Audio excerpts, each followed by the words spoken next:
call the October meeting of the General Government Committee to order and ask if there are any items on the consent agenda that the committee or those council members present would like to have pulled. C4. Item C4. Any other items? If not, is there a motion to consider? I'll move the approval of the balance. Second. That's moving properly second. All in favor when it comes on the screen?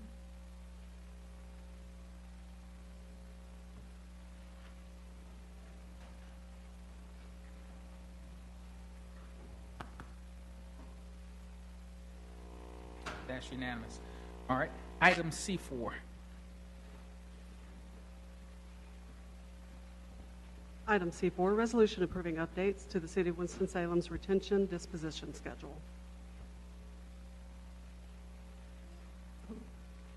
Who's presenting? Item. I'm not sure that I'm actually on the same page. I'm having trouble with my computer, but I'll be happy to answer any questions. Generally, this relates to the retention and disposition schedule, which is periodically updated by the Department of Archives. And there are some updates that have occurred, I guess, over the past couple of years that we did not get word about until recently. So it's an effort to update the schedule. Does that mean that there were no compliance issues, no notice of violations or anything? There are no compliance issues. It more than likely means we kept documents longer than we really needed to. Okay. Based upon the schedule that was adopted in 2012. Okay. And what is the procedure for when we decide to destroy or discard these other documents? Are we shredding them? Are we putting them somewhere, or what? How are we handling that? I don't know how overall the city's handling those, but for the most part in my office, we don't really throw anything away. I know some departments are scanning documents. We talked about that, Attorney. I know. They're scanning documents and storing the originals off-site. And recently, a department has asked about scanning the originals and being able to destroy the originals before the disposition schedule allows such. And we have to get permission from the Department of Archives to do that. But as far as I know, I think most departments are keeping the original documents beyond the required time period, or they're scanning the documents, keeping the scanned copies on site and sending the originals off-site to off-site storage. Okay. Thank you. All right. Move for approval. Is there a second? Oh, and I'm not. I can't. I'm not on the committee. Hang on a minute. C4. Done. All right. Moved and properly second.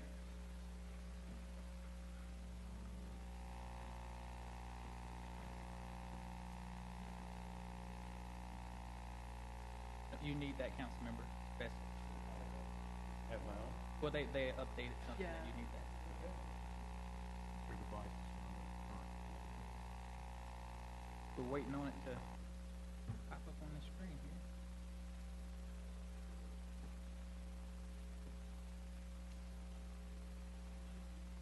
Yep.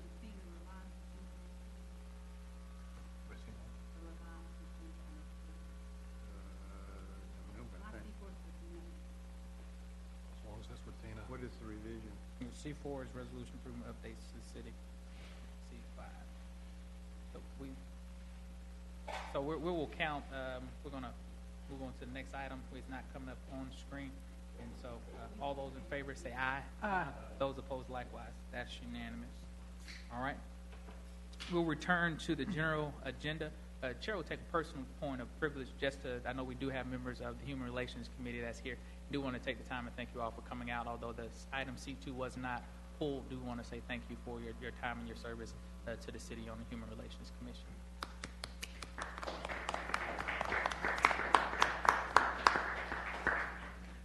Item G1. Item G1, presentation and report on the housing study and needs assessment.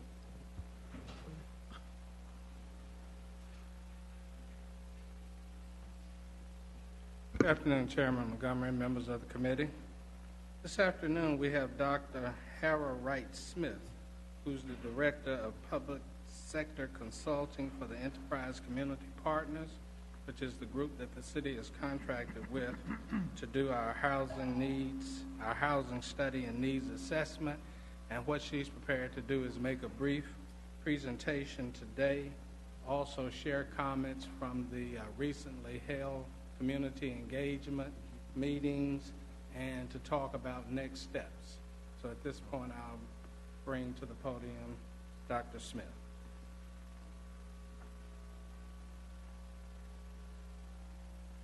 Will you give your name and address for the record? Sure.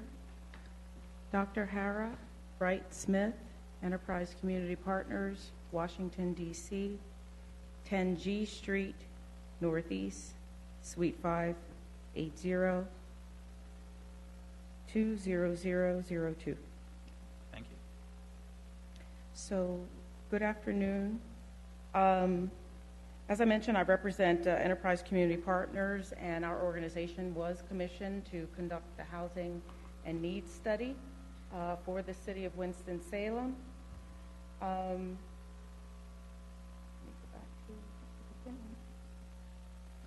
So I'm going to pull up the presentation just for point of reference in case it's needed.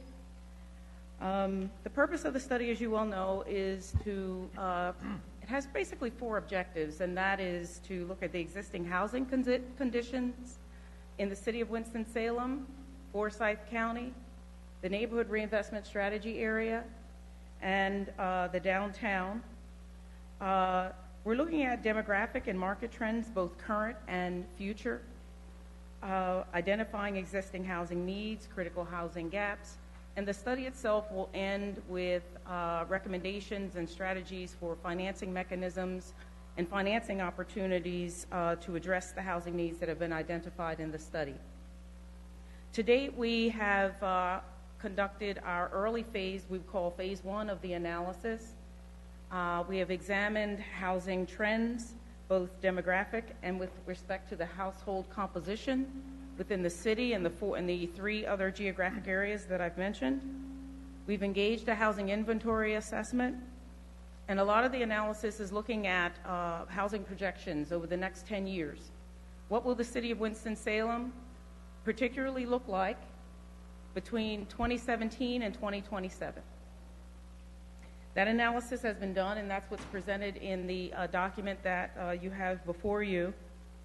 The report was provided through your online system, and I certainly would be willing to take any questions perhaps that you may have with respect to that document and some of the analysis that is being derived from this work. Just a second, we have a question. Councilman Bass. Sorry, one interpretive question for the demographic information that you present.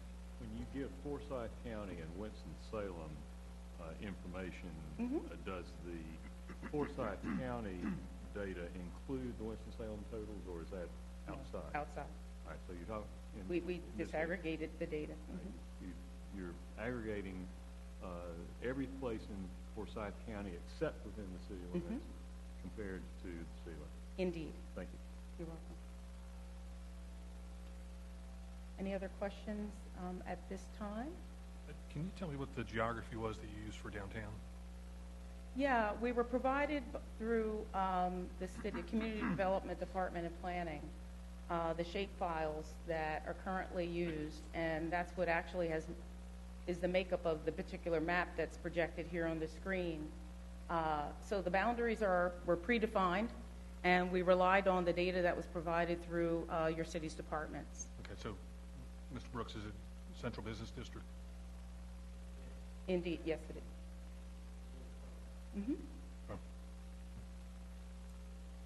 Well, that may be something we can get more specifics on, whether or not it's central business or further out. Is it the downtown, as defined, that downtown partnership in the area that they have? What exactly? So that may be just a good piece of information. Okay. Thank you. In addition to the data analysis, the 3 levels of data analysis that were conducted, we thought that it was very important early on in our analysis that I talk with council members, which I think I've spoken with most of you in a telephone conversation and or via email communication, just to gain your feedback and on some of the housing issues. And from these discussions, we learned several important observations concerning housing issues in Winston-Salem, And if interested, I do have a summary that I can articulate with respect to council's interests or on specific housing issues. I am prepared to kind of to run through that particular list if needed. But in addition to that, we were also able to kind of pause in our work and gain the perspective of community residents themselves here in the city of Winston-Salem. And so we commissioned, Enterprise commissioned Gramercy Research Group, who is a local firm here in the city of Winston-Salem, to actually help us facilitate a community discussion around housing issues and housing challenges. And as a result of that engagement, we were able to capture a lot of information with respect to how residents feel about housing. And I'm also prepared to talk about or summarize some of the comments that were made by community residents if needed, and the results of that particular engagement. What was the attendance at that meeting? 46 individuals. We had two sessions, a morning session and an evening session, a total of 46 people. The representative, just to kind of further add to that, the representative sample of that 46 included 6 City of Winston-Salem employees, 11 individuals from various stakeholder organizations throughout the city. And what we wanted to do, because we knew we had fewer resident representatives, we wanted to at least make sure, Gramercy and Enterprise, that the representative sample at least were individuals, they're residents here. So at least that it was a demographic representation of the city itself: gender, race, employment, and zip code. And so when we did that overlaying data, we found that there was a close representation of individuals who represented organizations actually were similarly represented based on the demographic of the city. The outliers were there were more African Americans attending this community than representative of the city demographic, and there were fewer Latino residents who were represented in the meetings as compared to the city itself.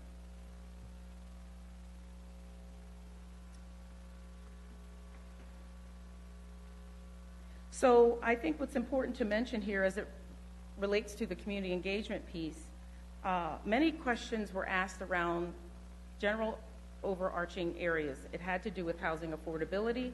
How do residents feel about the affordability of housing throughout the city? Accessibility of housing, accountability, disparities of housing, and gentrification. And as a result of those overarching areas, most residents felt, and I will provide just a general high level unless you have specific questions with respect to this, with affordability, a critical housing issue that was identified was the lack of affordable housing, particularly for working class individuals. A number of participants expressed concern about the cost of housing for both rental and purchase. Workforce housing was mentioned in the definition of affordable housing. However, some participants expressed concern with the stigma associated with workforce housing or affordable housing historically having somewhat of a negative connotation. Limited access to loans to purchase housing and long waiting lists for vouchers for affordable rental housing was also identified as a particular barrier to affordability. Accessibility, participants described the need for access to a consistent and sufficient number of housing options. Another critical issue that was raised was the lack, again, of affordable housing and safe housing located near community resources like transportation, walkability, quality childcare, schools, services, grocery, and the like. Specific concerns about access to adequate housing was expressed for individuals who are homeless, particularly ensuring that housing do not look like dormitory style and that they address the homeless issue directly.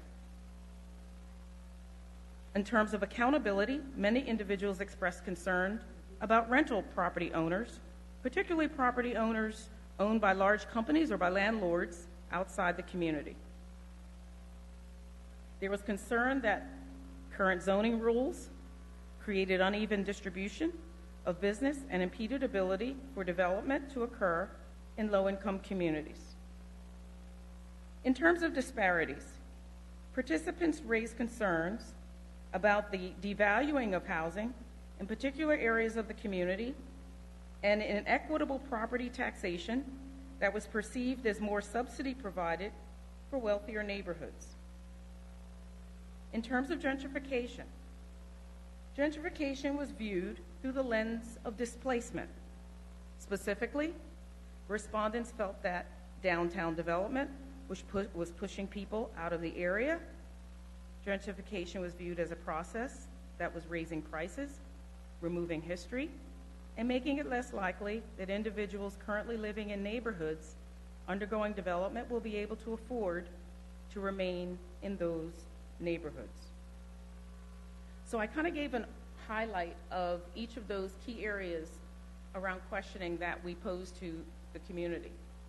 I must say as a disclaimer, we also asked the community residents to define what each of these areas meant to them so that we get a clear understanding of their perspective and context for their responses. So that's generally where we are in the work. The next steps for this are, we have another public engagement scheduled for December 7th, and it will be similarly formatted as the one we've held just a couple weeks ago. And again, they're strategically placed on the agenda in and around the study where we believe it's key to get community input, because at the end of this study, we're going to devise recommendations and strategies, as well as financing mechanisms to help inform your work here in the city and going forward. How are those meetings marketed? The meetings, how are they marketed? Gramercy is very diverse in how they choose to market. For example, for this particular public engagement, we relied on not only face-to-face participation, but social media. We also put up on SurveyMonkey a survey for community access, whereby actually over half of our participants gained access to the survey and provided input, even those who were not in the meeting. A lot was by word of mouth. So it's various ways in which the meetings have been communicated, and in addition to the city itself through the Department of Community Development and the help of Mellon and Tim. Okay. I'm sure there probably, in the question is submitted was up here about the actual documents we had to review prior to, and so I'll come around and see if there are questions we have. Councilman Adams? Not necessarily a question, but to enhance the participation for the December or November meeting, I think the city manager and the city, we might want to tag team this. Councilman Montgomery, folks in the wards like yours and mine, and Councilmember Taylor, Ms. Burke, we might want to tag team and get this done, because if we're not reaching out to all my churches, that is still a major component, as you know, to our neighborhoods. It has nothing to do with Facebook and social media. If it doesn't come in the mail or it doesn't come through by word of church, then our folk they don't get that, and it's not to their fault or their own. But I would like to see the city manager, if it means that we have to think innovatively of how we ensure that the communication is had, so our folks won't think that we have left them out of such an important process, that we want to make sure we've done all we can do as council members who are being affected the most by this. But I commend you on your beginning of the process, and I'm looking forward to the next level. Thank you, Councilor Lady Adams. A follow-up on the question I asked earlier regarding data interpretation. Page 18 of 19 in your presentation, housing shortage / surplus of units. So this is still disaggregated between the county outside the city limits and the city within the city. That's correct. Is the data regarding the NRSA and the downtown included in the city data? No, it's been disaggregated equally across geography. All right, so you're talking about Winston-Salem, for example, the number circled in red on the housing gap. There for households of 30% or less of the average median income, you're projecting a gap of $8,450 33 units in Winston-Salem outside the NRSA and the downtown area. Indeed. Okay. Yeah. And you would add the 4,100 additional shortfall in the NRSA and the 350 additional shortfalls in the downtown area. Disaggregated correctly. So I would be saying for households of 30% or less of the average median income, that we're looking at an affordability gap citywide of close to 13,000 units. Okay, thank you. I'll hold my comments till after.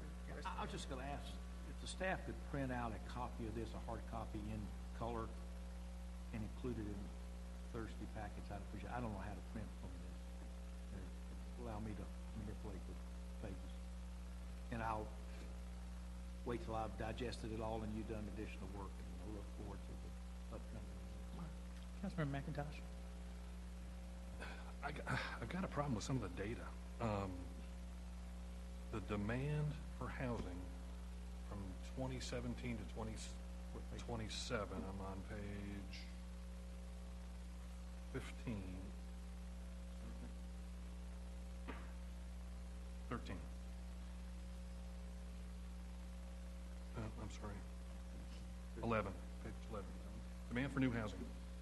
So in the coming 10 years, we're forecasting that we're going to need 276 units of total rental and ownership in downtown.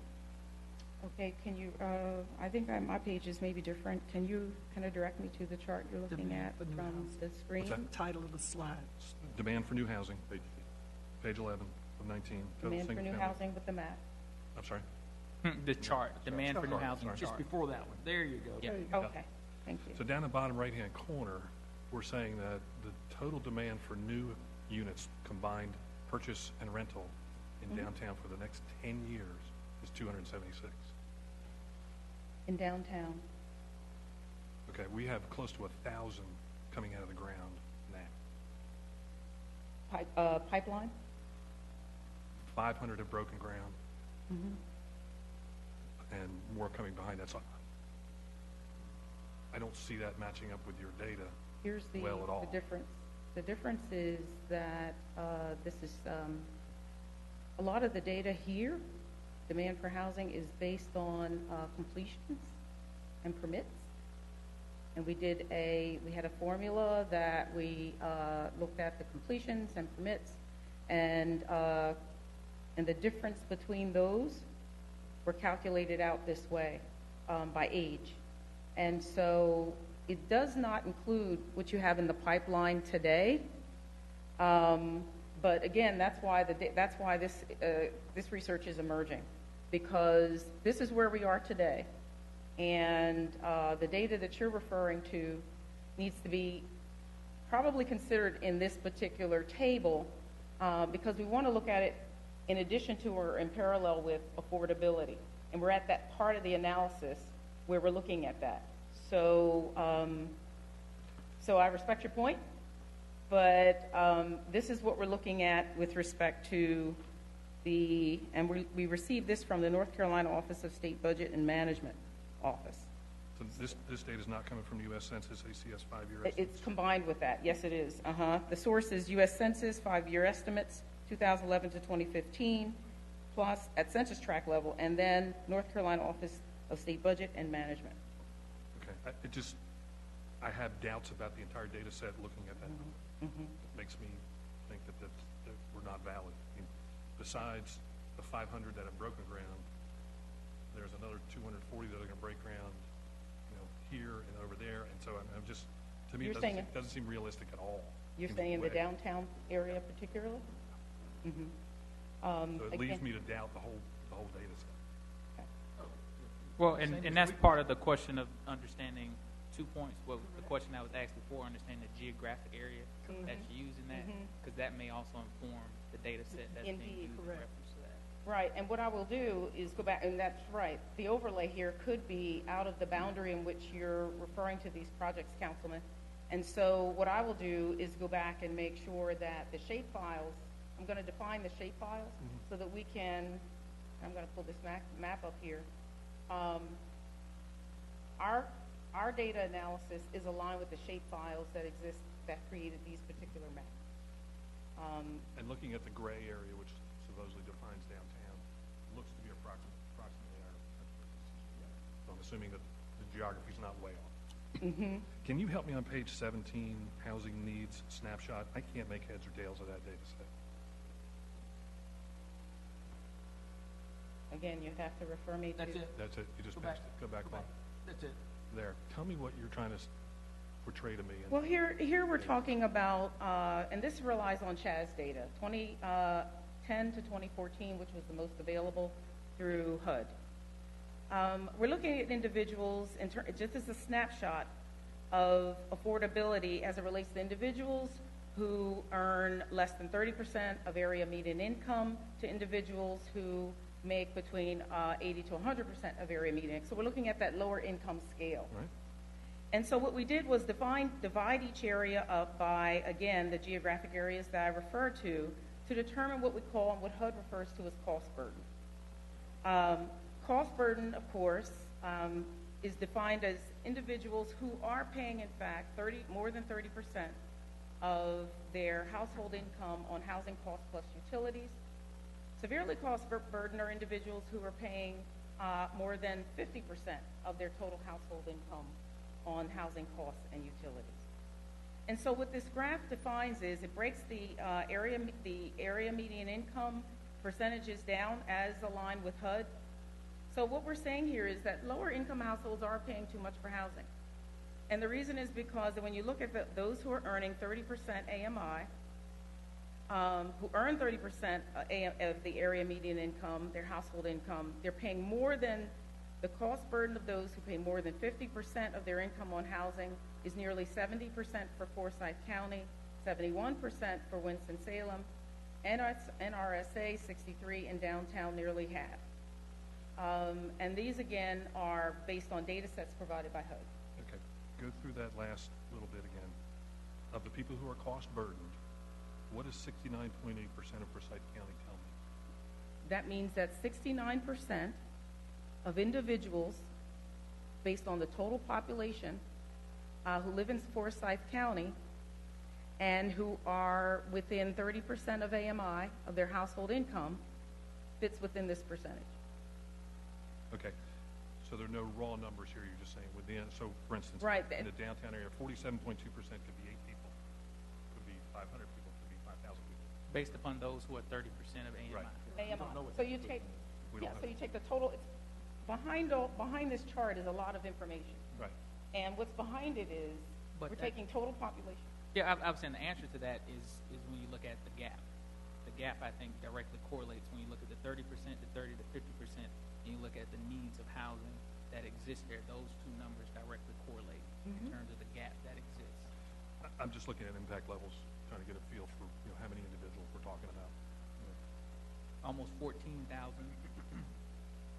projected households Projected, yeah. within Forsyth County. Projected. and that's the Winston-Salem number. It would be nice on this chart, the one we had before, if we could get what that number is. I mean, it's 71%, but how many? And I know there's a lot of data goes into it. Yeah, like it's behind it, but yeah, I can provide that. Councilman Larson? No, I think most of my questions have been answered. The December 7th meeting, where is that held? We're still planning that, sir. Okay. And to the earlier point, we did hold the initial meeting at Union Baptist Church. Actually, we're at a church, and so we're making the decision with Gramercy as to where the second meeting will be held as well. One, I'll say that there may be some zeroing in. I think hearing the comments from the committee, just particularly on the data sets on the downtown core, because I think there is some truthfulness in terms of looking at demand and where we are in reference to those numbers. But more broadly speaking, looking at what we've gotten so far, there's no surprise for me, at least, as from from a, in terms of what we're looking at. As the councilperson who pushed for this study to be done, it's saying exactly what I thought it would say, and gives qualitative data to continue to push towards certain things that we need to look at as a community.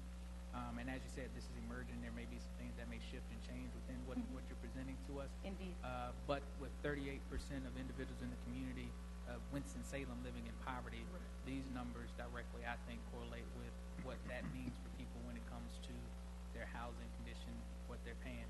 Question I do have is in reference to as this is first phase, second phase, and third phase. Yes. Particularly as I spent time looking through the presentation, and being able to see at what point or within what space will there be the condition of housing, particularly the quality and condition of housing.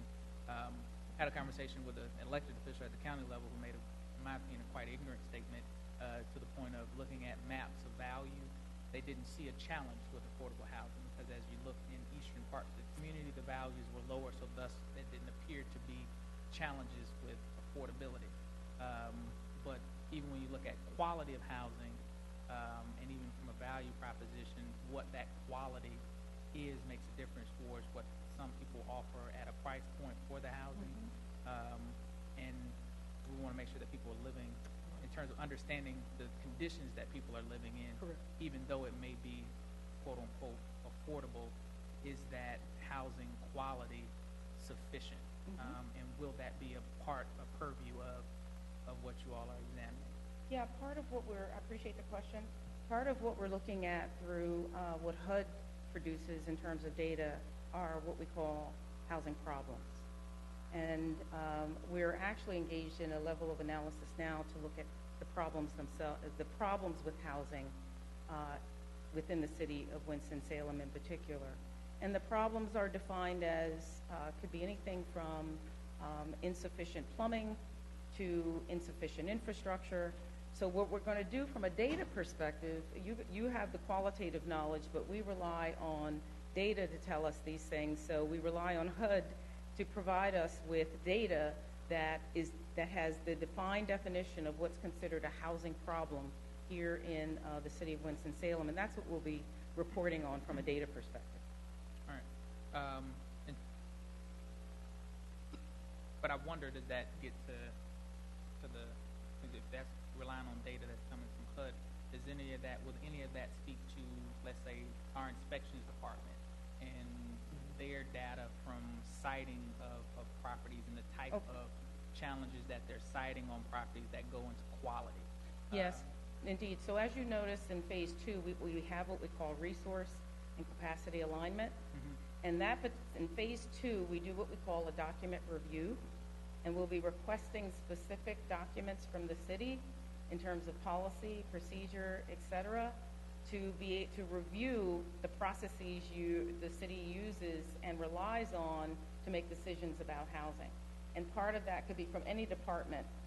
We're going to ask for code enforcement data, or code enforcement documents, and the like, to help us understand how the city kind of makes decisions with respect to housing problems, code enforcement, zoning, things of that nature. So we'll be in the phase 2 that we look at what you're referring to, Councilman. And I'm less concerned about the policy of it and more about the data that's derived out of that in terms of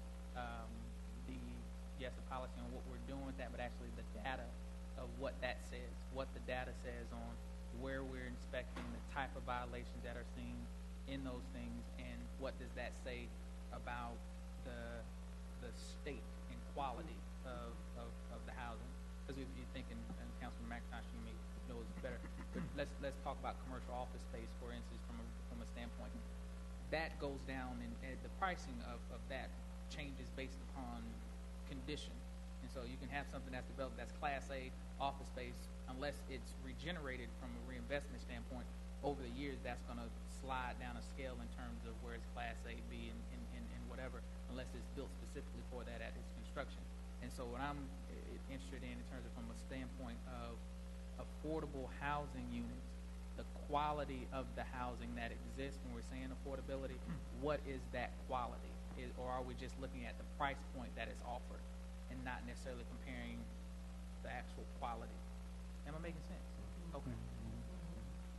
Yeah, so some way in terms of the. A new house costs more than a refresh. Right, but we know that with new construction, if we have something that's built specifically for affordability, it's going to be higher quality, but it is built specifically for affordability and that kind of.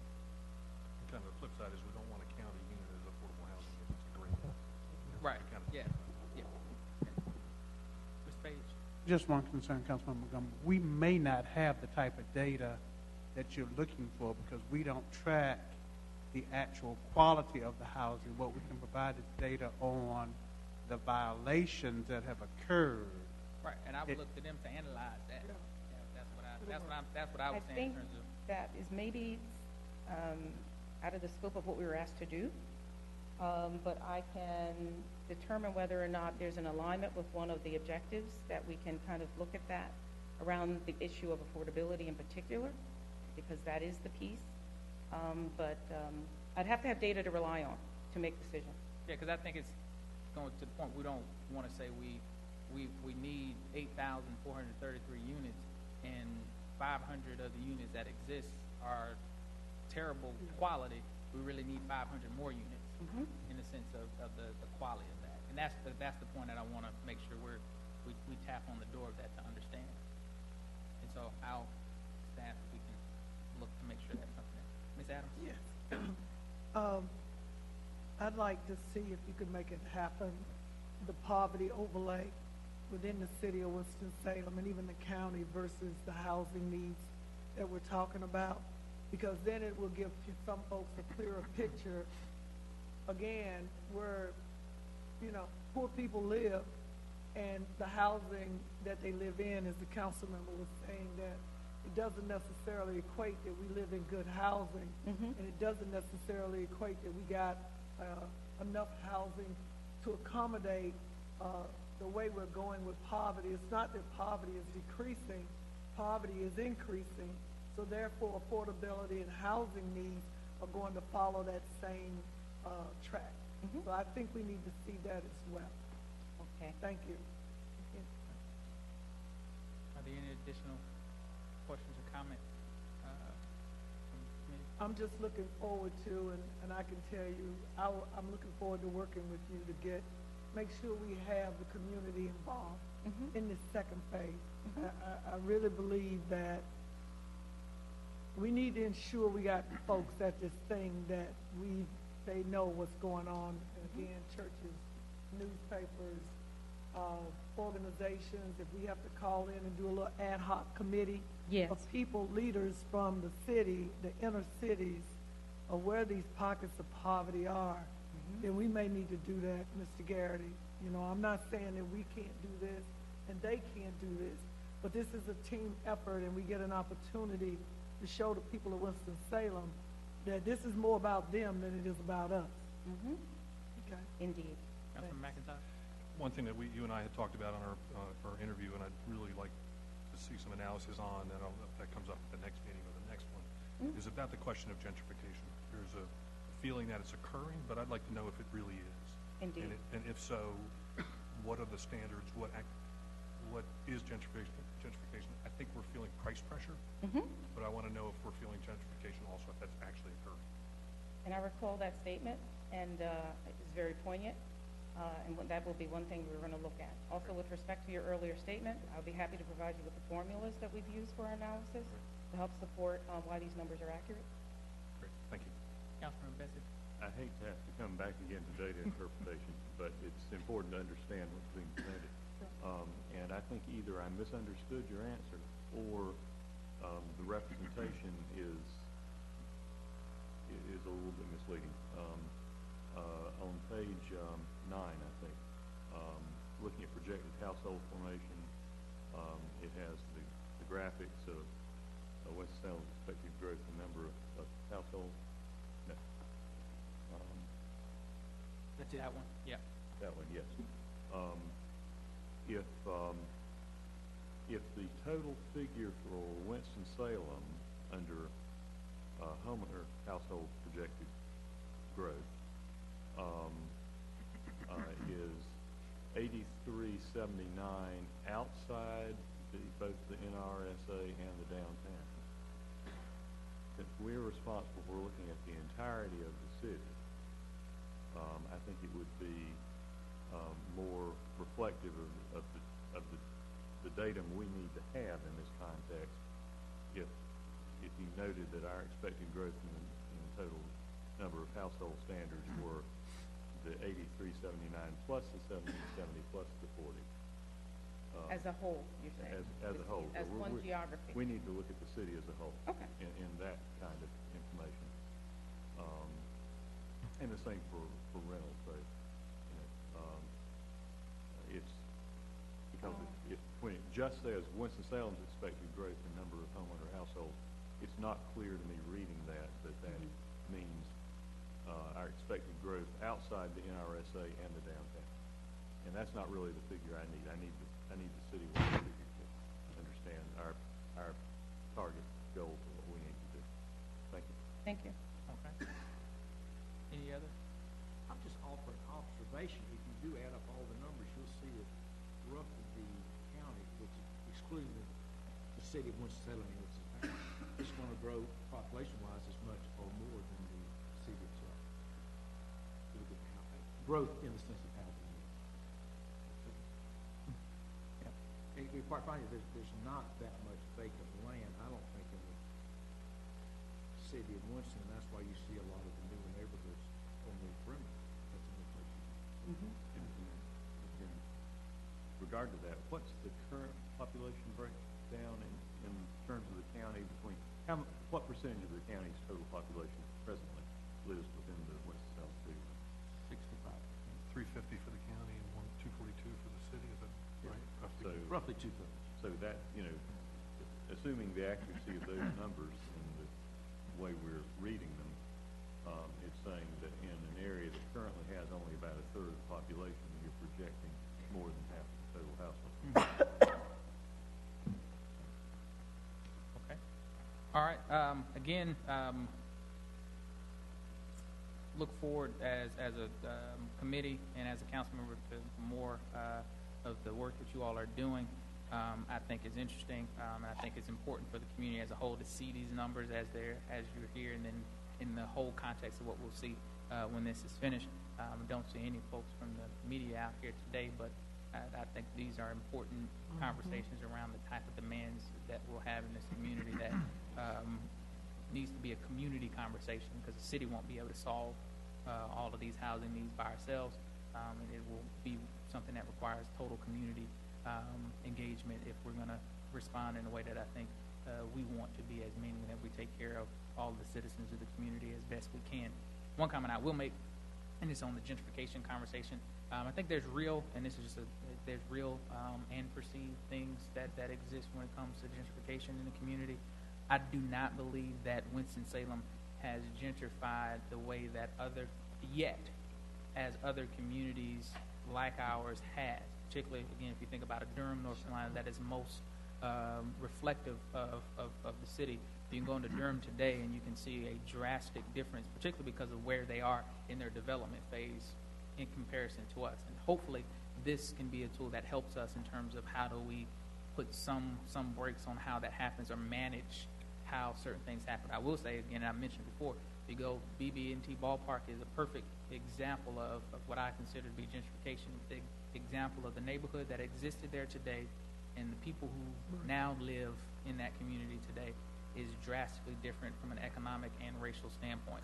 And I think that's an example of how do we do that better, because I think people in the community are grateful for the development, but how do we do that type of development better moving into the future? All right. Mr. Chairman, could I ask, Mr. Clark asked for, I found this document on my little computer screen hard to digest. And for the next phase of this report, could we get a hard copy in advance to work with? It's just a matter of being able to blow the maps up and actually read it. It would be a lot more convenient, just looking ahead. Old eyes, I'm sorry. We can email it to you. I can publish some of that. You hear that, staff? We'll get Mr. Hammond. Okay. All right. This is information. Different information. All right. Item G2. Thank you. Thank you. Item G2, resolution adopting the proposed South Suburban Area Plan update.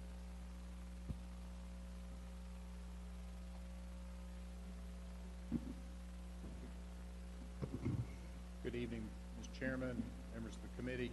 Let me just say a few words before Steve takes over here. But as you know, we have a series of area plans.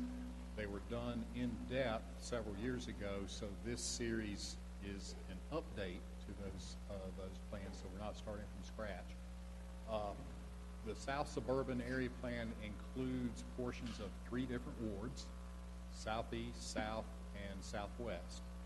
A lot of the discussion during this update had to do with issues within the central portion of that area, which would be in the South Ward.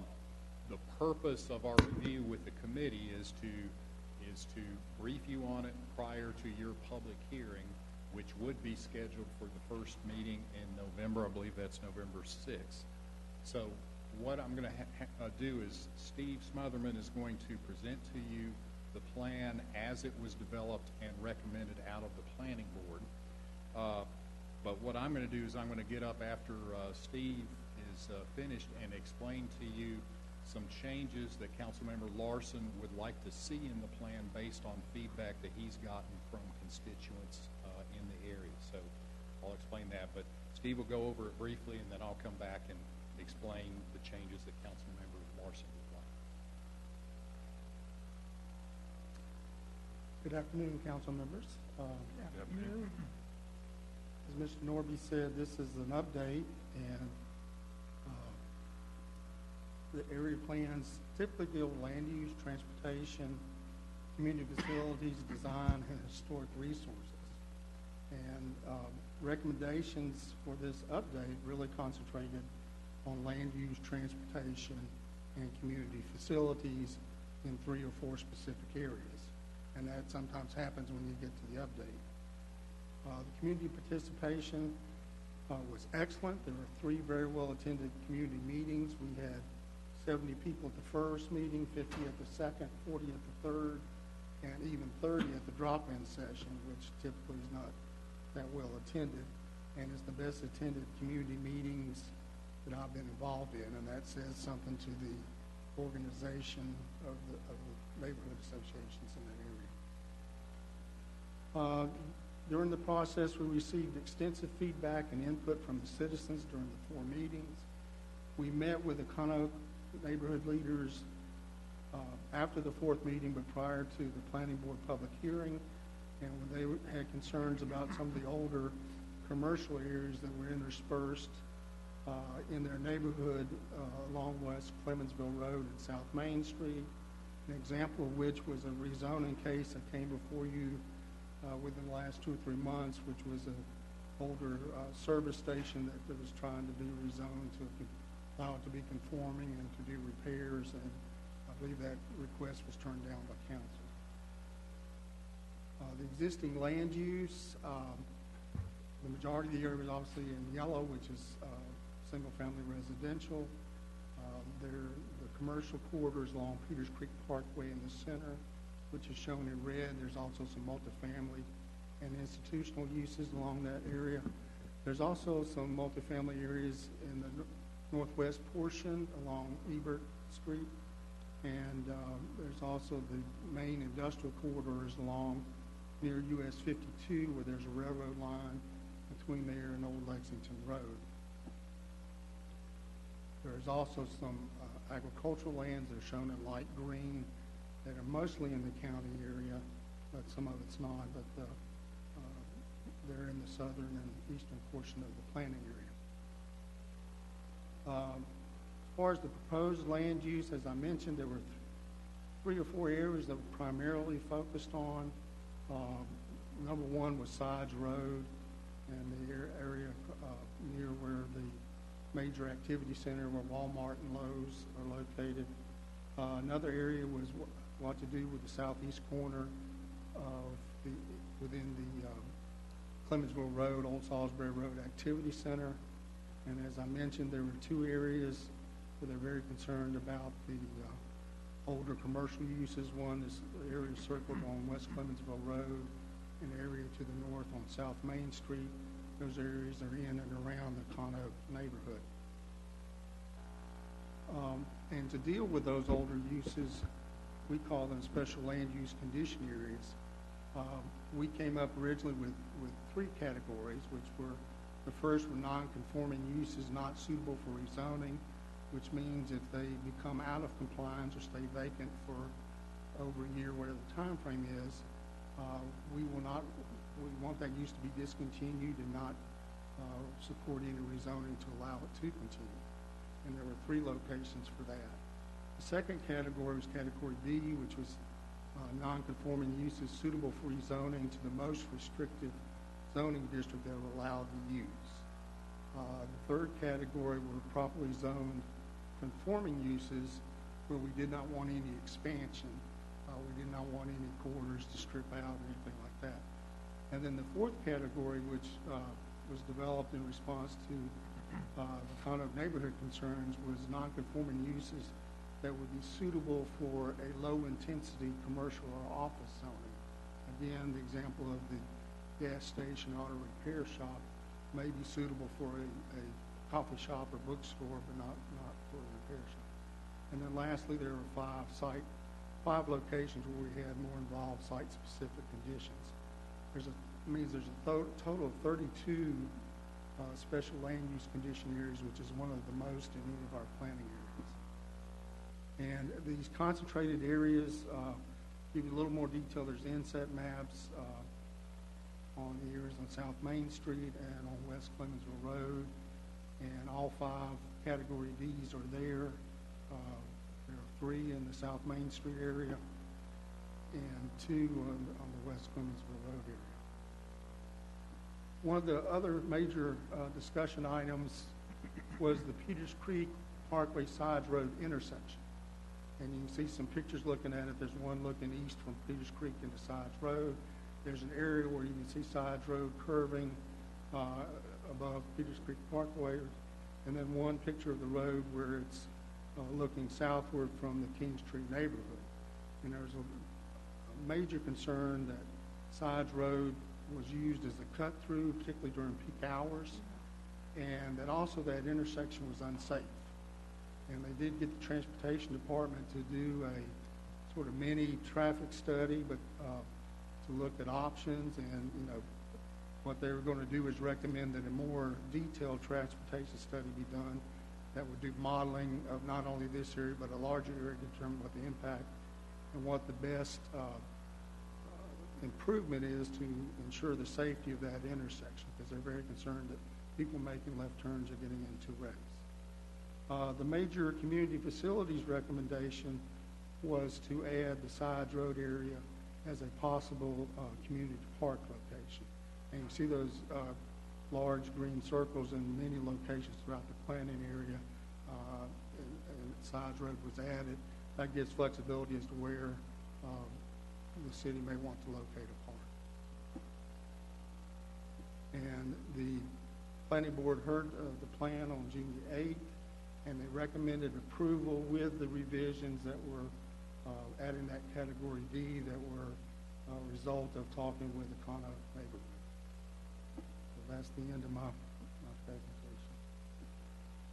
Okay, so I'm going to add to that some discussions that we understand Councilmember Larson has had with constituents in the area, and that translates to some changes that he would like to propose to this plan. So if you're looking at this plan online, I'm going to point to specific changes where there would be some of those changes that he would like to propose.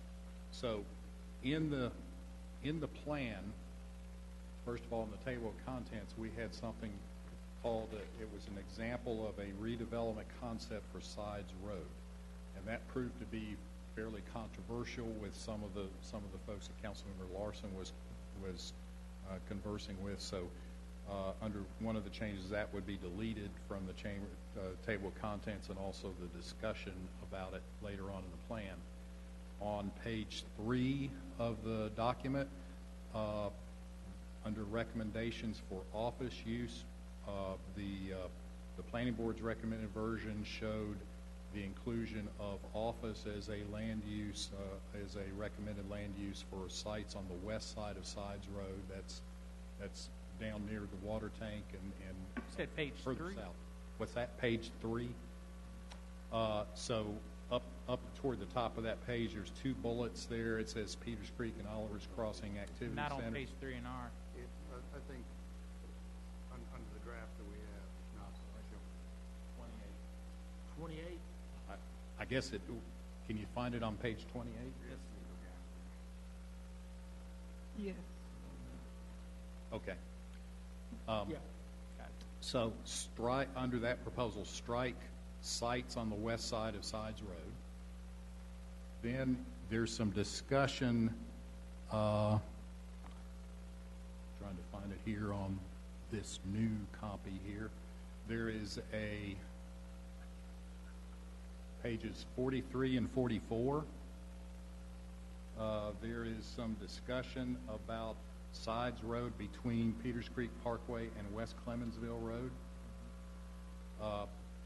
That whole subtopic H, so all the bullet points and the paragraph there would be deleted from that one. Excuse me.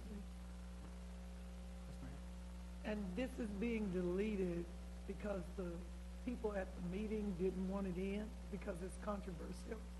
Well, I think the idea, and I'll let Councilmember Larson describe it some more, but what we were suggesting, because that area is between Sides Road and Peters Creek Parkway, that some level of medium intensity could be expected there. And so we were suggesting as an alternate, because there had been controversial zoning cases in that area in the past for higher density multifamily. And so we were thinking, well, maybe office or lower intensity multifamily might be a possibility there. But the folks, particularly in the Kingstree neighborhood, very concerned about any proposals beyond single family in that area. They feel like they've been overloaded in the area with multifamily, and so there was concern, even though we were putting out this concept that would kind of help diffuse the traffic on Sides Road, there was feeling that that was too intense for that area. So the recommendation from Councilmember Larson would be to delete that, the discussion of the details of a plan for that area for office or low-intensity commercial uses, or even some lower-density multifamily. So that under that proposal, that section H would be deleted. Then the next change is moving over to the corner, the southeast corner of Old Salisbury and West Clemensville Road, and that is on page 33. And the recommendation that came out of the planning board was that that area would not be suitable for anything other than office, or not recommended for anything other than office.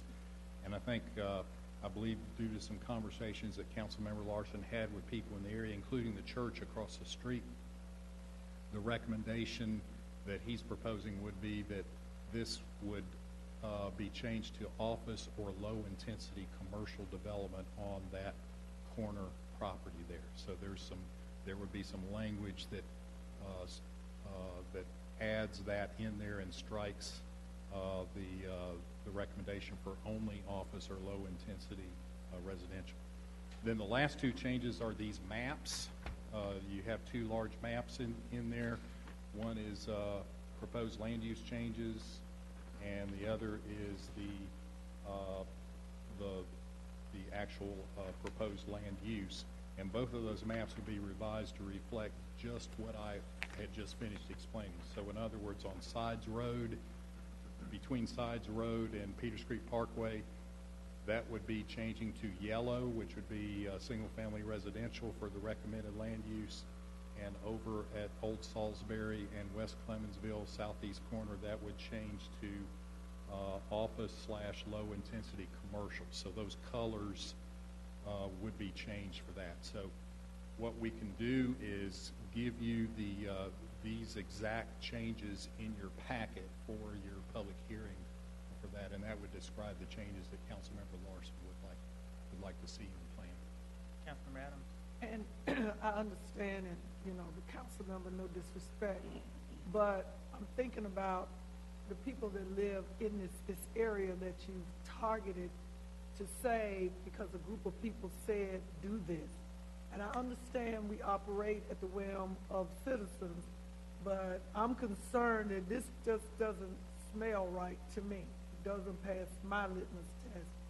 Because I'm wondering, and maybe, did we make sure those people who own that property on sides and on that down in there, that we've now kind of told them, this is what we're doing over here to you, and this is what we want, and we got a council member over here that we talk to, and we make, you city staff people and the rest of y'all, this is how this is going to go. My concern is city attorneys, staff, and planning. Maybe we've done this before like this, but I've been on this board for what, 8, 9 years? I don't recall us doing something like this. Maybe we have, but kind of. Well, what happens with an area plan is the planning staff works with residents and property owners in the area, and we make our best recommendation after hearing what folks are saying.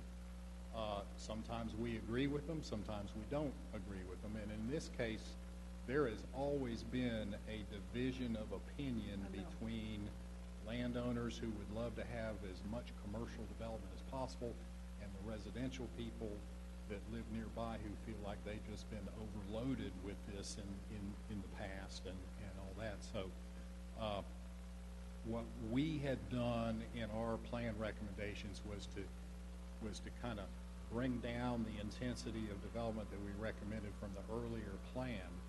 But I think, and I don't want to speak for Councilmember Larson, but I think he was hearing more feedback to him from folks that are saying they really just didn't support higher intensity development there. They felt like they'd had their share. So I think that's probably the driver behind these recommendations. But yes, it is for land that others own, and they would certainly love to have it for as high intensity commercial as they can possibly get. All right, Councilmember Larson, Clark, and then Bessie. All right, let me elaborate on this just a little bit. Side Road, and you're familiar with it, I think, from the, it is currently zoned residential. Last year, I think there was a proposal for a higher density multifamily use that exploded on Side Road, and I believe you all voted on that. I wasn't here. I did attend the public hearing that packed a church and basically made a very clear statement of a variety of residents that were down there that they did not want additional traffic or congestion on Side Road. Side Road and Peters Creek Parkway are unique problems. Side Road is sort of runs parallel, and it is being used and has traffic accidents and whatever. The residents are concerned about additional development on that road and the character of that road and what will happen to their neighborhoods particularly across the street in King Street. As the plan developed, options began to be explored about alternative uses for that land. And the idea then of a park was raised during the public hearings, and that has received a great deal of traction. I have received, there's a petition with 240 names on it of residents in the area that are very interested in seeing this. It solves a variety of problems. One of the big deficiencies in the South Ward is, in fact, the lack of recreational areas below Clemensville Road. So to explore that option and to allow flexibility as the plan develops, rather than making recommendations for higher industrial or commercial business uses, business or commercial uses, to leave it basically as the residential RS9 that is currently zoned without recommendations for changing in this plan allows the flexibility then to put in place development that is compatible to the neighborhood's needs.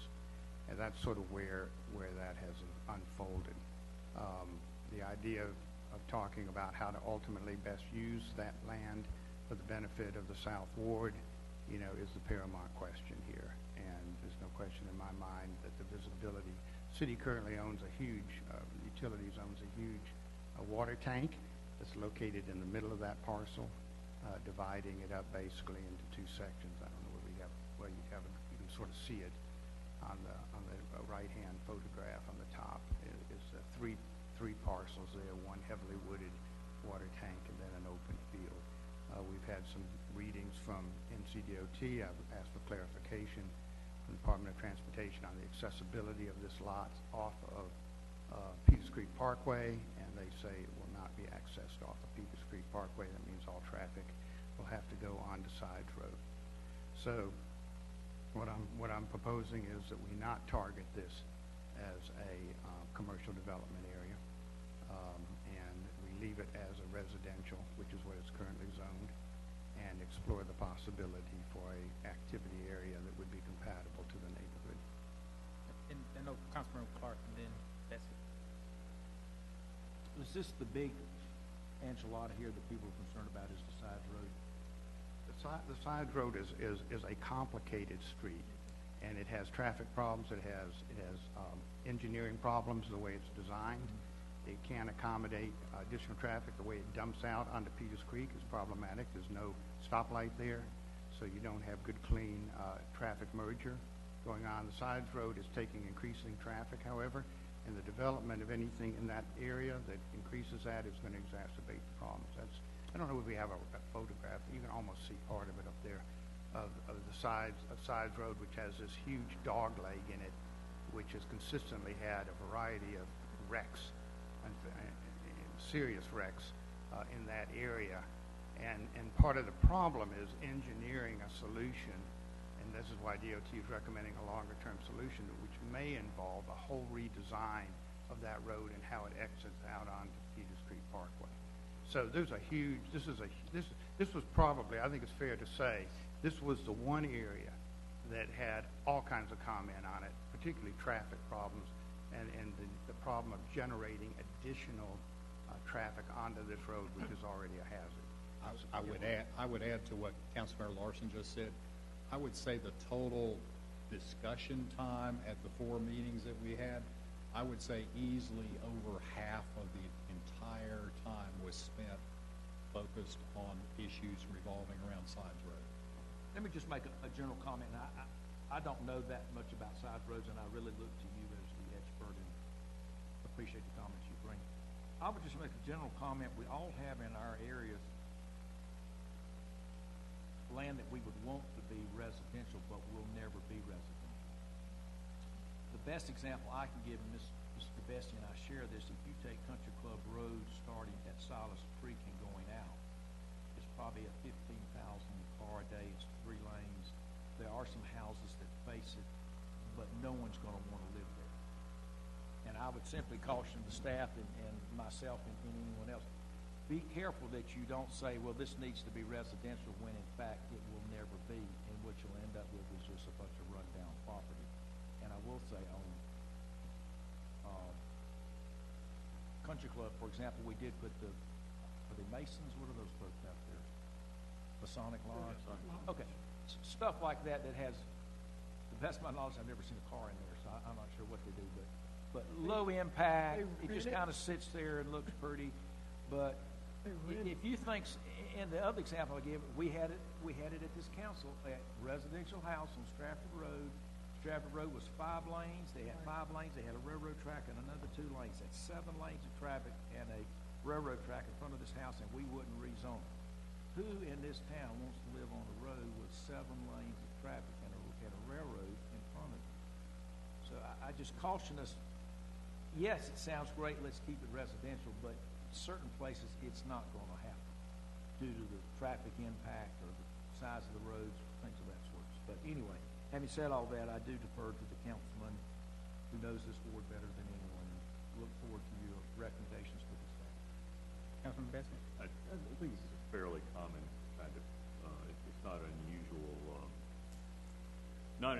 thing that Councilmember Larson is asking us to change. You've got an area that is currently zoned residential. The non-resident owners want to sell it for development at the best price they can possibly get. And the neighborhood adjoining the property wants it to stay as low intensity as they can get. And they're the folks that are actually living there and going to be impacted by the changes that are made. I don't think it's unreasonable for them to come in and pitch against kind of the major redevelopment for the highest price. Most of us will have an example or two in our awards where it goes in that form of debate. One completely unrelated. There's a small part, a relatively small part of the southwest border in here, and that's the area east of Ebert Street, south of Silas Creek Parkway, and north of 40. And I see you have outlined as a projected growth area in green there. Dan, where are you in that? I'm sorry, this is on page 35. Page 35, blow the map up and look up at the very northwest corner. The Ebert Street there, and South Creek Parkway, 40. Okay. That little area is in the top. Now, that green growth part along that section of South Creek Parkway. That's actually blue. On your map? That's Forsyth Tech's campus. No. I'm sorry. Not the little tiny corner, but the large, the much larger in green. It's on but. We're on different maps. It's another map. Oh, Yeah, I'm talking about area. are you talking about here? No. The dark green is the Armory driving range. Well, no, it's not the specific. The core. Okay, I'm not. Yeah, that's correct. Okay, now. All right. Oh, the corridor. It's on both sides of that section of South Creek Parkway. And it is described in the map as shrink it back down and come back down to the legend on the right-hand side. Commercial office, multifamily. Yeah, commercial office multifamily. Now, I assume that general description of the growth corridor doesn't overcome previously made decisions in the adjoining area plan, which was the Ardmore area plan, for different properties within there where there was a dispute over whether it in fact should be commercial or should be reserved for residential, and the call was in the Ardmore area plan was made to continue the recommendation that remain available for medium density residential, but not for commercial.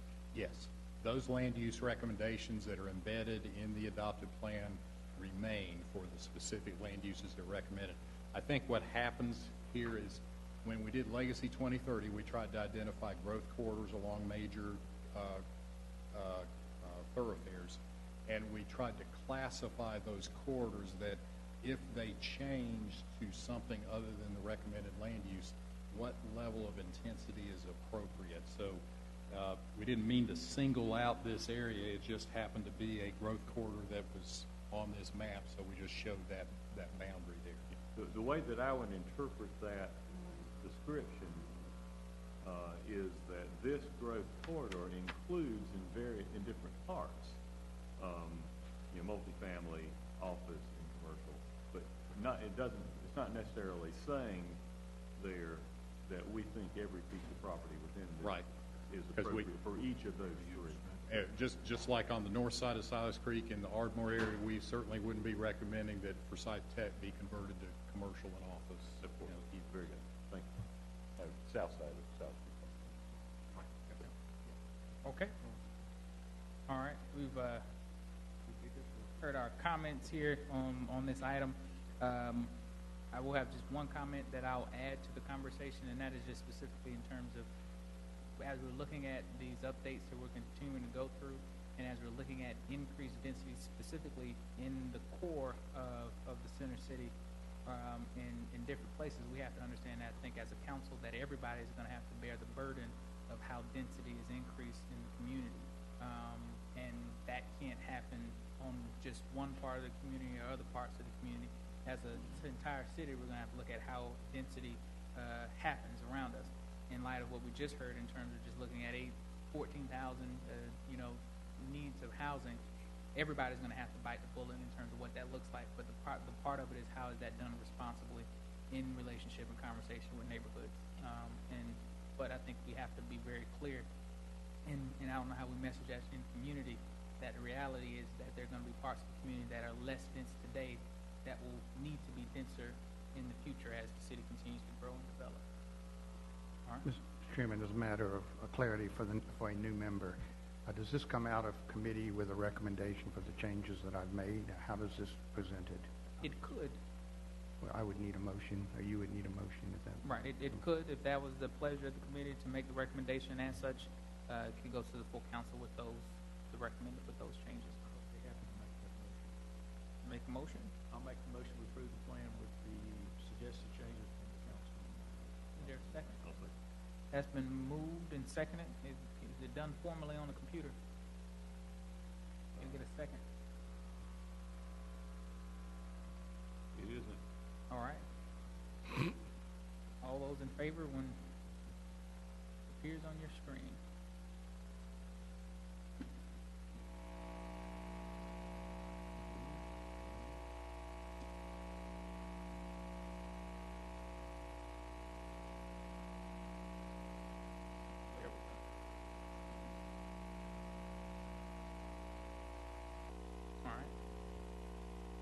That's unanimous. We'll now go to item G3. We have 13 minutes. 12 now. Item G3, ordinance amending Chapter B of the Unified Development Ordinances to amend regulations for buffer yards, UDO 280, proposed by the Planning and Development Services staff. Item recommended by the Planning Board and continued from the September 2017 Community Development, Housing, and General Government Committee. Good afternoon. We'll try to expedite this presentation since you're nearing the end of your meeting. Planning and Development Services, we're back again to discuss UDO 280, where we are requesting to amend regulations for buffer yards. We presented in September and have answered some questions. Before I do that,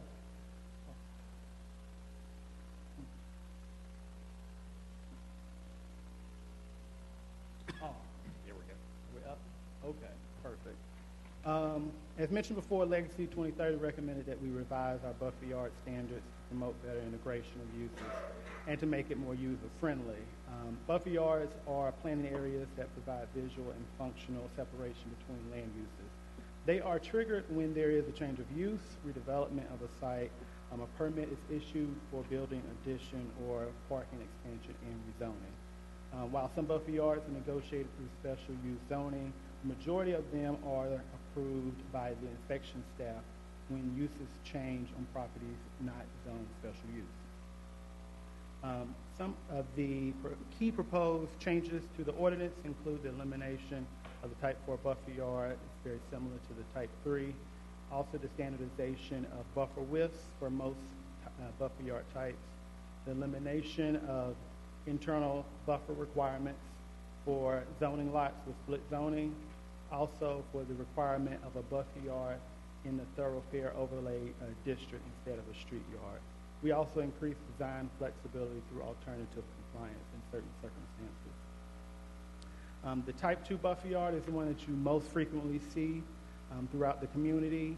Changes to it included the reduction of the minimum buffer yard width by 5 feet to 10 feet, which we thought would help to increase the flexibility of these sites, particularly on smaller urban lots that we are hoping for infill development. We increased the number of primary evergreen plants by 50% at the 10 and 20-foot widths to ensure adequate site screening. We had a landscape architect look at it, and it was determined that it provided adequate screening and integration of neighboring uses. and Vegetation Management believes that the proposed requirement should allow for healthy plant growth and longevity. The proposed ordinance also allows developers to apply for alternative compliance of a proposed buffer yard plan that differs from the specific requirements of the ordinance. This is to accommodate unique characteristics or to utilize innovative design. The proposal must meet or exceed the intent of the standard requirements and would be approved by the Director of Planning and Development Services. Appeals to this would be heard by the Board of Adjustment. We have some of the questions that were posed at the September committee meeting and our responses.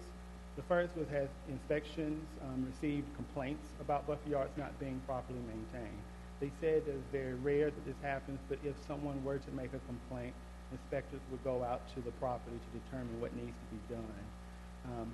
The property owner may be served with a NOV, a notice of violation, which would require them to replant plants that meet the minimum UDO height requirements, or to prune plants to meet vegetation management standards. Also, depending on the extent of the work, an NOV may not be needed, and the inspectors could work with the property owners to get into compliance. An opaque fence or wall may be used in lieu of 50% of required evergreen buffer yard plantings. And the question was, why does the UDO require plantings to be placed on the exterior side of the fence or wall? And this is to soften the intensity and appearance of the fence on the neighboring property, so they have the greenery to look at, which buffers a good portion of the fence from view. Also, has inspections received any complaints about fences and buffer yards not being properly maintained? They had no recollection of this. Also, has inspections received complaints about buffer yard plantings being located on the exterior side of fences? They have not received these complaints either. Some council members believe the minimum buffer width for type 2 buffer yards should remain at 15 feet from our discussion last month, rather than the proposed 10 feet. And so what was passed out to you is the ordinance language with the changes made if an alternative is desired by council to maintain the 15-foot type 2 buffer yard width. Another question was, if the minimum type 2 buffer yard width remained at 15 feet, could a 10-foot buffer yard be allowed with the approval of the neighbor? We consulted with the city attorney, and it was found that this would not be allowable, as it would be considered a variance. And the North Carolina General Statute only allows variances to be granted by boards of adjustment. However, the alternative compliance, alternative buffer yard widths are allowed in proposed ordinance with planning director approval under certain conditions. Alternatives would possibly be granted for sites that have unique topography, existing retaining walls, or heavy vegetation existing on the site that would remain.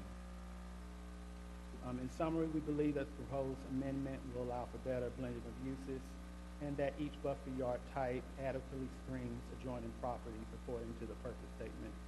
We held a stakeholder meeting in May to discuss concerns with citizens, and the planning board held a public hearing on the ordinance in June and recommended approval. Questions?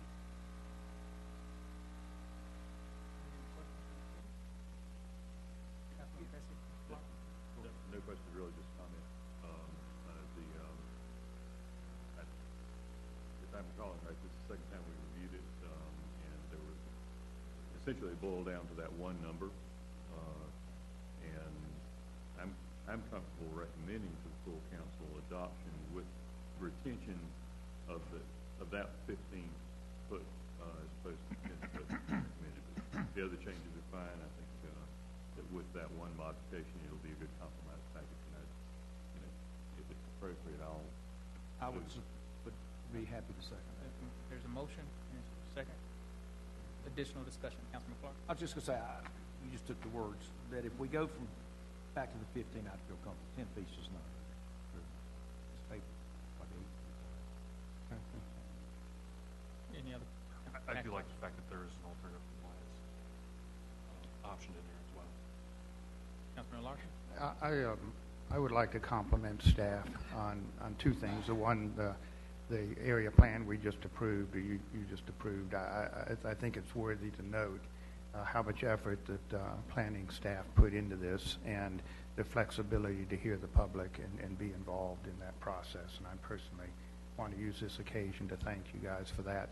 And I'd also, I think, in this case, to come back, I think, with a very solid, cleaned up ordinance that obviously was encumbered with a lot of complexity that was really daunting, to have it come back now and clean this last little issue up, this 15-footer, which I think the public is very anxious, from my constituents, from what I'm hearing, is a relatively minor but important element to them. The other parts, I think, are well considered and worthy of support, so thank you for doing that. All right, there's a motion and a second. All in favor? Vote yes, those opposed, no. That's unanimous. All right. Thank you. 4 minutes to spare. We'll add, there's one question in reference to some housing cases. Mr. Brooks, do we anticipate bringing cases in reference to us being able to exercise our authority under statutes to retrieve properties that have been properly cited this year? There was a conversation we had on kind of staggering properties coming forward, those properties that set in different categories that have been vacant for the 2-year time frame that we'd be able to go after to try to connect them with nonprofit organizations. Is that something? If I understand the question that you're asking, yes, we're working on looking at separating those properties that can be available for nonprofits and other housing providers that may be able to obtain title and do something with it. Okay. All right. Public Works will begin with your indulgence at 5 after 6. All right. Consider meeting adjourned. Just in time.